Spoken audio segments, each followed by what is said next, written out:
ዛሬውኑ ተረክበው ስራ የሚጀምሩበት 100% የተጠናቀቁ የንግድ ሱቆችና ዘመናዊ መኖሪያዎች በመሆን ሪል ስቴት ጎልደን ቪሌጅ ሳይት ላይ ቀርበዋል። የንግድ ሱቆች ከ20 ካሬ ጀምሮ፣ መኖሪያ ቤቶች ባለ 1፣ ባለ 2 እና ባለ 3 መኝታ ቤቶች ከ80 እስከ 194 ካሬ ድረስ ከመሆን ሪል ስቴት። በተጨማሪም ለውድ ደንበኞቻችን በ10 ዓመት እየኖሩ የሚከፍሉት 50% ከወለድ ነጻ የባንክ ብድር ማመቻቸታችንን ስንገልጽ በታላቅ ደስታ ነው። እንዲሁም 8% ቅድሚያ ክፍያ ለሚከፍሉ ደንበኞች በካሬ 73900 ብር ብቻ፣ ሙሉ ክፍያ ለሚከፍሉ ደግሞ በካሬ 51730 ብር በልዩ ቅናሽ ቤቶችን አቅርበናል። የማጠቃለያ ሽያጭ ላይ ነን። አሁኑኑ ይደውሉ፣ ነገውኑ ቢዝነስዎን ይጀምሩ። በ0988 887676 ወይንም በ0988 887999 ሃሎ ይበሉን። ሞን ሪል ስቴት በሰላማዊ መንደር በምቾት ይኑሩ ይሎታል። ጤና ይስጥልን አድማጮች፣ ይህ አዋዜ ልዩ ላልሰማችሁ ነው። ከመረጃዎቹ ጋር አብርሃም ኳንንት ነኝ።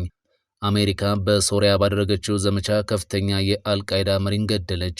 የዴንማርክ ጠቅላይ ሚኒስትር ለዶናልድ ትራምፕ ጠንካራ ምላሽ ሰጥተዋል። አውሮፓን ማስገደድ አይቻልም ብለዋል። ፑንትላንድ የአይኤስ ተዋጊ የሆኑ 23 ኢትዮጵያውያንን መያዟን ይፋ አድርጋለች። ሁሉንም ጉዳዮች በዝርዝር እናስደምጣችኋለን። አብራችሁን ቆዩ።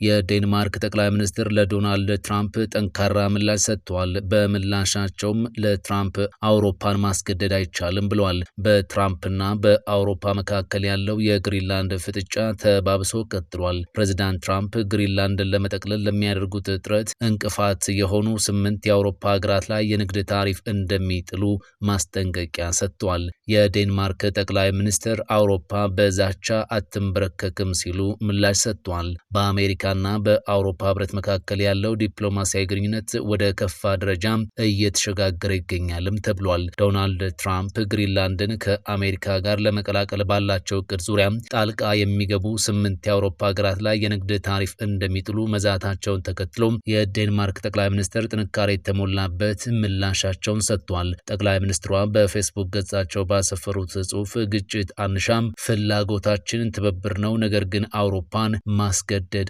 አይቻልም ሲሉ የአሜሪካን ዛቻ ውድቅ አድርገውታል። የዴንማርክን አቋም የደገፉት 8 የአውሮፓ ሀገራት ማለትም ፊንላንድ፣ ፈረንሳይ፣ ጀርመን፣ ኔዘርላንድስ፣ ኖርዌይ፣ ስዊድን እና ዩናይትድ ኪንግደም የትራምፕን አካሄድ አደገኛ ሲሉ በጋራ መግለጫ አውግዘዋል። እንደ ፈረንሳይና ጀርመን ያሉ የኔቶ አባላት የትራምፕን እቅድ አደገኛ በማለት ግሪንላንድን እንደሚደግፉ አስታውቀዋል። ይህ ግጭት በአርክቲክ ቀጠና ደህንነትና በአትላንቲክ ማዶ ግንኙነት ላይ ጥላ ማጥለቷል። ግሪንላንድን እንድጠቀልል ካልፈቀዳችሁ በ8 የአውሮፓ ሀገራት ላይ የንግድ ታሪፍ እጥላለሁ ነው ያሉት ፕሬዚዳንት ትራምፕ። 8ቱ የአውሮፓ ሀገራት ዩኬ፣ ጀርመን፣ ፈረንሳይን ጨምሮ የትራምፕን አካሄድ አደገኛ ሲሉ በጋራ ኮንነውታል። የአርክቲክ ደህንነትና የሉዓላዊነት ጥያቄው ዓለም አቀፍ ውዝግብ አስነስቷል።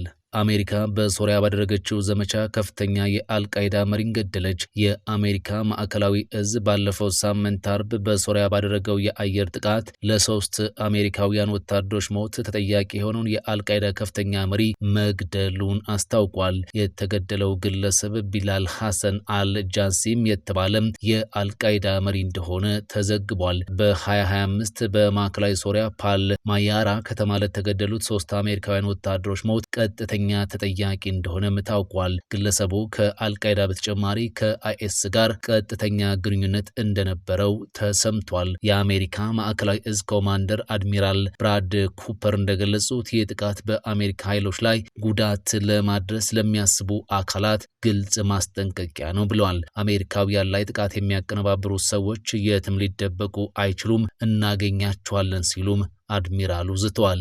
አሜሪካ በአሁኑ ወቅት በሶሪያ እያደረገች ያለው መጠነ ሰፊ ወታደራዊ ዘመቻ ስኬቶችን እያስመዘገቡ ነው ተብሏል። እስካሁን 100 የሚጠጉ መሰረተ ልማቶችና የመሳሪያ ማከማቻዎች ተመቷል። ባለፈው ወር ብቻ በተደረጉ 11 ወታደራዊ ስምሪቶች 25 የሚጠጉ የአይኤስ አባላት በቁጥጥር ስር ውለዋል። ከዚህ ባለፈም በዘመቻው ላይ እስካሁን ከ200 በላይ የተለያዩ ዘመናዊ መሳሪያዎች ጥቅም ላይ ውለዋል። ከፕሬዝዳንት በሽር አልአሳድ ውድቀት በኋላ ሶሪያ በአህመድ አልሻራ ወይም በአቡ አህመድ አልጅላኒ መሪነት በሽግግር ላይ ትገኛለች። ሆኖም አይኤስአይኤስ በሀገሪቱ ደቡብ ምስራቅ በሚገኙ የኩርድ ይዞታዎች ላይ ጥቃቱን በመቀጠሉ የአሜሪካ ኃይሎች የሽብር ቡድኑን የማዳከም ስራቸውን አላቆሙም።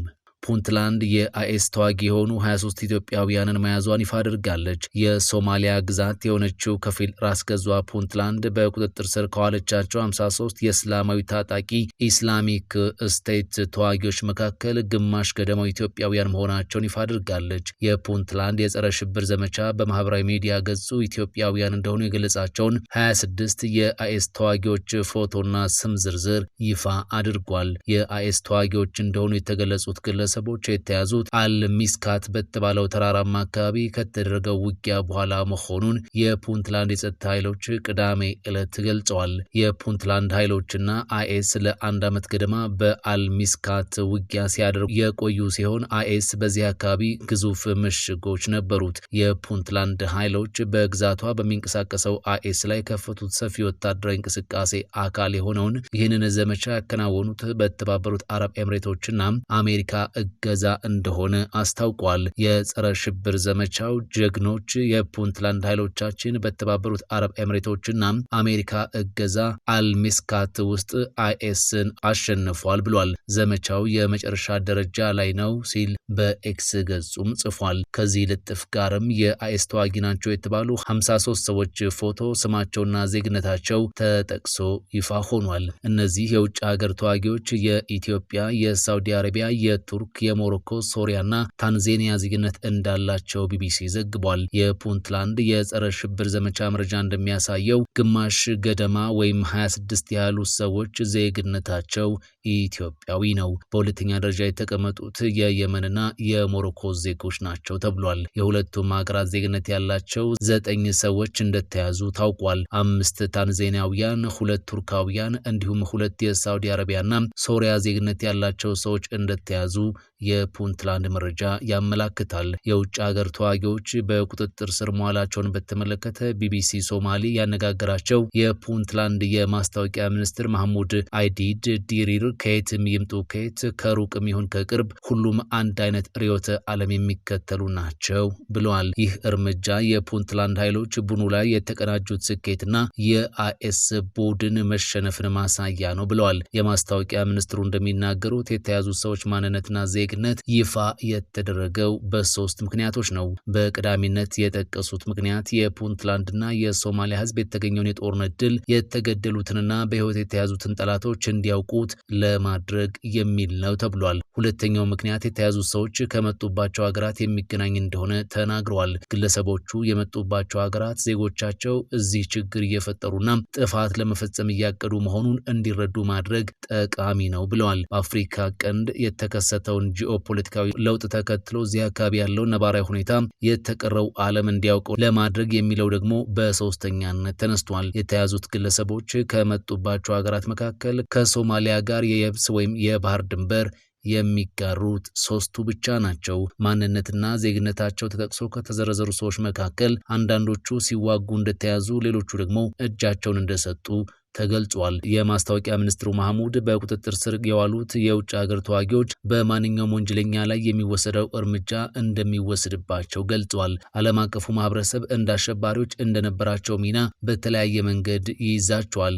ተራ ወታደር የነበረው ማን ነው? ተሳስቶ ወደዚህ መንገድ የገባና አሁን የሚጸጽተው የትኛው ነው? እንዲሁም በዓላማው አምኖ መሪ የነበረው የትኛው ነው የሚለው ይታያልም ተብሏል። እንደየተሳተፉበት የውጊያ ሁኔታና ደረጃቸው ተገቢው እርምጃ ይወሰድባቸዋል ብለዋል። ግለሰቦቹ ከመጡባቸው ሀገራት ጋር የተደረገ ግንኙነት ይኖር እንደሆነ የተጠየቁት ሚኒስትሩ እኛ ያነጋገርናቸውም አሉ፣ እኛን ያነጋገሩንም አሉ የሚል ምላሽን ሰጥቷል። ዲፕሎማሲ የራሱ የሆነ አሰራር አለው። ስለዚህ ግንኙነቶች እየተደረጉ ነው፣ ተደርገዋልም ብለዋል። ምክንያቱም እነዚህ ግለሰቦች በአገራቸው ወንጀል ፈጽመው የጠፉ ሊሆኑ ስለሚችሉ ምናልባትም አንዳንድ ሀገራት ላያውቁ ይችላሉም ብለዋል። ወንጀለኛ ሰው የሚቀጣው ወንጀሉን በሚፈጽምበት ቦታ እንደሆነ ያነሱት የማስታወቂያ ሚኒስትሩ ነገር ግን በደህንነት ጉዳዮች ላይ ከዓለም አቀፉ ማህበረሰብ ጋር የጋራ ትብብር እንዳለ አንስተዋል። አሁን ይፋ ከተደረጉት በተጨማሪ በፑንትላንድ እስር ቤቶች ውስጥ የሚገኙ ሌሎች የውጭ አገር ዜግነት ያላቸው የአይኤስአይኤስ አባላት መኖራቸውንም አክለዋል። ዛሬውኑ ተረክበው ስራ የሚጀምሩበት 100% የተጠናቀቁ የንግድ ሱቆችና ዘመናዊ መኖሪያዎች በመሆን ሪል ስቴት ጎልደን ቪሌጅ ሳይት ላይ ቀርበዋል። የንግድ ሱቆች ከ20 ካሬ ጀምሮ፣ መኖሪያ ቤቶች ባለ 1፣ ባለ 2 እና ባለ 3 መኝታ ቤቶች ከ80 እስከ 194 ካሬ ድረስ ከመሆን ሪል ስቴት። በተጨማሪም ለውድ ደንበኞቻችን በ10 ዓመት እየኖሩ የሚከፍሉት 50% ከወለድ ነጻ የባንክ ብድር ማመቻቸታችንን ስንገልጽ በታላቅ ደስታ ነው። እንዲሁም 8% ቅድሚያ ክፍያ ለሚከፍሉ ደንበኞች በካሬ 73900 ብር ብቻ፣ ሙሉ ክፍያ ለሚከፍሉ ደግሞ በካሬ 51730 ብር በልዩ ቅናሽ ቤቶችን አቅርበናል። የማጠቃለያ ሽያጭ ላይ ነን። አሁኑን ይደውሉ፣ ነገውኑ ቢዝነስዎን ይጀምሩ። በ0988887676 ወይንም በ0988887999 ሃሎ ይበሉን። መሆን ሪል ስቴት በሰላማዊ መንደር በምቾት ይኑሩ ይሎታል። ፈጣን ያልተሰሙ መረጃዎችንና ትኩስ የኪነ ጥበብ ዜናዎችን ለማግኘት የቁም ነገር ሚዲያ የዩቲዩብ ቻናልን በመቀላቀል ቤተሰብ ይሁኑ። ቻናላችንን ሰብስክራይብ ያድርጉ። በቲክቶክም አለን። ቁም ነገር ሚዲያ ኦፊሻል ብለው ይከተሉን። እናመሰግናለን። ቁም ነገር ሚዲያ፣ ለቁም ነገር እንሰራለን።